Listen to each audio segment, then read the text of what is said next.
All right, peace, everybody. Welcome to another episode of Talk with Coach. Of course, it's me, your boy, Coach True, coming at you with another episode, man. So, first of all, I appreciate everybody tuning in always, man. I appreciate that because I know y'all ain't got to do that. It's other places that you can spend your time. So, we're going to get into the second episode. We're going to be breaking down the fights that happened already. So, y'all forgive me for not getting into you sooner. But we're going to break down that Roach fight and PitBull. We break down the other fight. After that, hit this one here with Foster and Fulton, and then we'll get into Teofimo and them. So, the PitBull against Roach fight. Man. So, I thought this was a real interesting fight, man. I'm not going to even tell y'all no lie. So, in the beginning, PitBull was definitely putting the pressure on Roach. I thought that Roach didn't seem bothered. It was like I don't know, it was interesting, like he was trying to prove a point or something, because I thought he could have done a lot more jabbing in the beginning of the fight, but he chose otherwise, and ended up getting like a little knockdown, which wasn't a real knockdown, but technically it was, so it counted on the scorecard. So I didn't really like the way the first half of the fight went. If I was a Roach fan, I thought PitBull won 4 of those first 6 rounds, really, and he got an extra point for the knockdown. But what was interesting to me was this approach here. As you see, PitBull, this is more toward the second half. He started like bouncing around like a boxer. It was like he took the whole second half off. I remember giving Roach like 4 straight rounds. Like seriously. And then one of the rounds, PitBull got a point deducted. So that made that a 10-8 round, on my card. So I don't know, what exactly everybody else saw, but I had Roach winning 5 of the last 6 rounds. So look at that check hook. And that's another thing. I thought he was check hooking him all night. Like after that after about the 6th round, I want to say, the whole fight changed. Even though he was still staying close, but he started doing that kind of stuff right there. Like he was scatting out, getting new angles, and he started popping them with the jab more. And I thought it was over for Cruz, The one round that I'm saying I'm giving him, that was a generous round. Really, it could have went either way. I thought that 12th round was like choppy, but look at that. He was doing that all night from the 6th round on, though. Seriously, this is what it was. It was jab, that right there, 1-2, jabs, jabs, jabs, and then check hooks and check uppercuts. And that's what it was. Cruz wasn't doing shit in the second half. So I don't know how any of y'all, if any of you did, give him any of those rounds, really. Maybe 1 round. And that's what I gave him just for being a pro. And, figure you got to have one round. But it was a Roach night for me. I thought Roach pulled that out. Now, it was a draw on 2 cards. So I can see where they would go with a draw.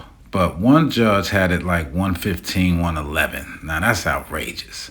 Ain't no way in hell PitBull won 4 rounds more than Roach. That's crazy. So I don't know what was on that judge's mind, but I actually thought Roach won this fight based off what I said, because with him winning 2 of the first 6 and then winning 5 of the last 6, to me, that means he wins 7-5 anyway, just on rounds. I felt like the knockdowns got nullified by the point deducted from PitBull. That's a nice body shot right there. But, ooh, nice little double left. Yeah, that must have been early in the fight, because, believe me, toward the end of the fight, middle and the end, he wasn't doing none of this. Yeah, this is definitely the beginning of the fight, because he wasn't doing any of this toward the end of the fight. So, yeah, man, I thought that old Roach got robbed, and I thought he won this fight. I really did. So,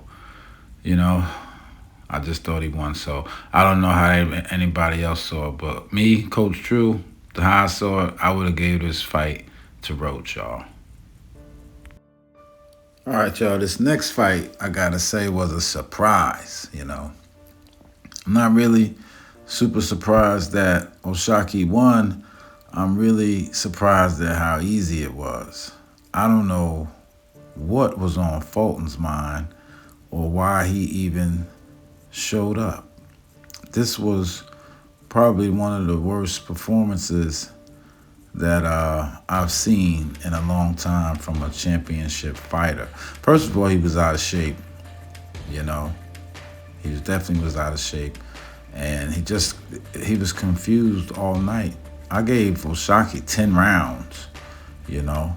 Really 11 rounds, but, you know, we'll say 10 for the sake of argument. But, you know, it would be hard to find, you know, anything more than that. This was a dominant performance by the young man. Kept that jab on Foster all night, hitting him with straight lefts. Then he was transitioning his feet, getting in the orthodox, hitting him with more jabs and right hands. But it was really a clinic from southpaw. I thought Cool Boy was totally off guard and confused all night long by what Shockey was doing. So, yeah, it was definitely a disappointment because, you know, I got some like for old Cool Boy, you know. I ain't like how he went out against Inoue. I thought he got dominated in that fight. So for him to come back and fight like this, you know, really just, I don't know, man. You know, it says a lot about where he's at mentally and perhaps even physically, you know, because it wasn't competitive to me. Now, I don't know how everybody else seen it, obviously, so I'm not speaking for y'all. I'm talking for myself. And I got to tell you, just flat out, you know, this was, it was like a coming out party to me for Shockey, man. He just, you know, he took everything away from Cool Boy.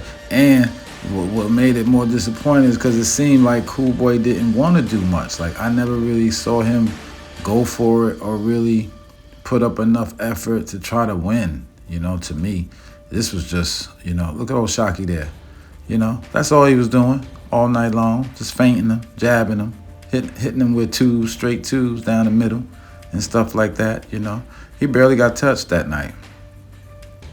He barely got touched. So definitely was disappointed for Cool Boy, but like I said, that was a great performance for Shockey. So shout to him and his team. You know, see that straight right there? Nice, man. It was like that and then right back with the jab. Look at this. It was all night long like this too, by the way. So, yeah, man. Shouts to him and his team. They looking to fight Shakur, or maybe the winner of the Shakur fight and Teofimo. So we'll see. You know, it would probably be more exciting with Teofimo because him and Shakur kind of fight. That's a nice little jump hook there. Him and Shakur kind of fight the same. So who knows? That fight might not have enough action. But yeah, big ups to Shockey, man. He did a great job, man. All right, y'all. So now we're going to get into this Teofimo and Shakur fight. I think this is going to be a really good fight. I like how the styles kind of play out, you know. I like the fact that Teofimo is an aggressive counterpuncher to an extent, which is really one of the best. That's like the best boxer you can be on a certain level. And I like the fact that Shakur is a defensive boxer, but offensive, got explosiveness to him, and he got some sneaky power, you know. I never seen nobody just walk through his shots, so it ain't like he ain't got no power, but he don't seem to have the same type of power like Teofimo. Now, this little part here is interesting, right? You got Teofimo's dad, you know, he talking to Shakur. He definitely was talking crazy to him a little bit. I thought, you know, they end up going back and forth. Shakur kind of fed into it a little bit. But, you know, to his credit, you got to say something, you know. You don't want to let the guy just say whatever, but, you know, it is what it is. I don't really like some of the stuff Teofimo be doing. You know, he be doing a lot of racist stuff to me and then be like, you know, it's just to get fights and propaganda and stuff like that. But I don't really like shit like that. But it don't keep me from being, you know, honest about my opinion. So this fight, man, I'm actually grateful that it got made, considering that these guys don't have to fight. Shakur could have found somebody else to fight. Teofimo been looking for a name, so this is good. Since Lomachenko, And that was a point that his dad brought up to Shakur. He was kind of telling him that he ain't fought nobody. This is his first time on this type of stage. Things like that. And you could see Shakur responding here, just kind of telling that, trying to hold his own. But it's all verbiage. But one thing he did say that was true was, you can't fight for your son. So at the end of the day, Teofimo gonna have to get in there and kind of cast them checks. So what do I like about this fight? Kind of everything, man. Like I said, the styles kind of play. I like what Teofimo can do. As you can see him here, he got nice hand speed. He got good power, real power, so there's a real chance of him being able to knock Shakur out at any moment, that he can get his hands on him clean.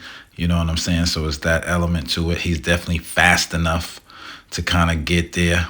Definitely not as fast as Shakur. He going to find that out quick when they get in that ring.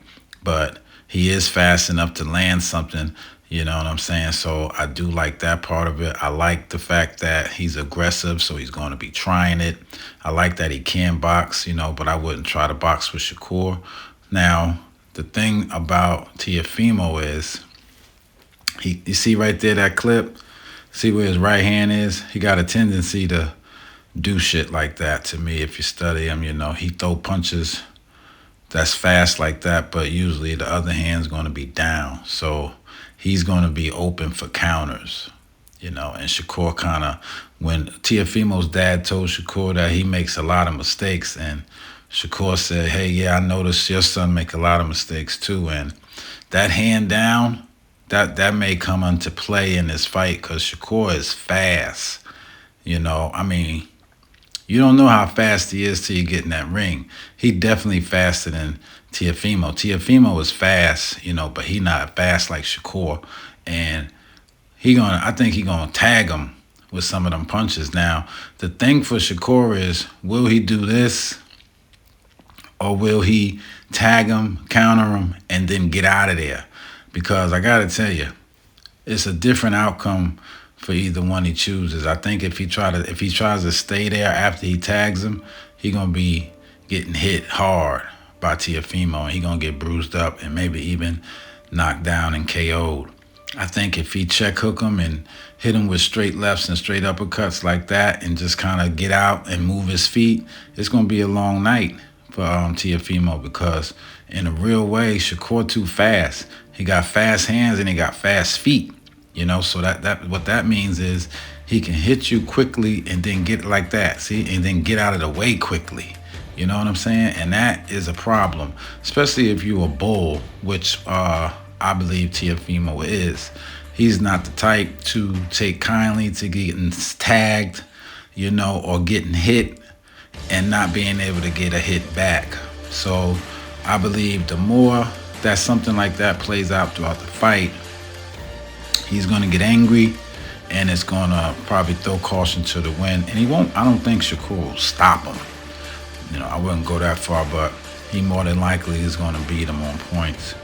You know what I'm saying? And this thing is, I think that's how it's going to play out. But Teofimo wins if he can get Shakur to do shit like this. Now, his dad actually asked for this. He said, hey, we just want you to fight us the way you fought Zepeda, And I know why, because he stood in front of that guy a lot. And see how Zepeda not working? He got to see all of this? That won't work against Teofimo.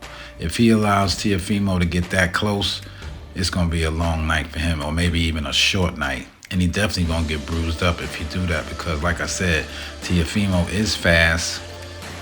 He is explosive. And he got enough power, real power, that if he touch Shakur on that chin certain way, that's any man, but definitely him, you're going down. And he's going down in a real way. So what's my opinion on the fight as of right now? I'm going to say I'm taking Shakur in a decision. I like Teofimo to win by knockout, and that's the only way I see Teofimo winning. I think if the fight goes 12, I think Shakur will pull it out, because that'll mean that he's been hitting him, countering him, and getting out, and Teofimo's been following him around the ring.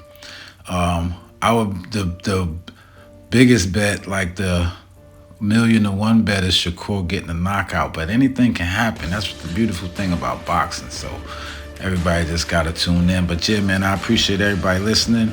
That's my take on the fight, man. Peace.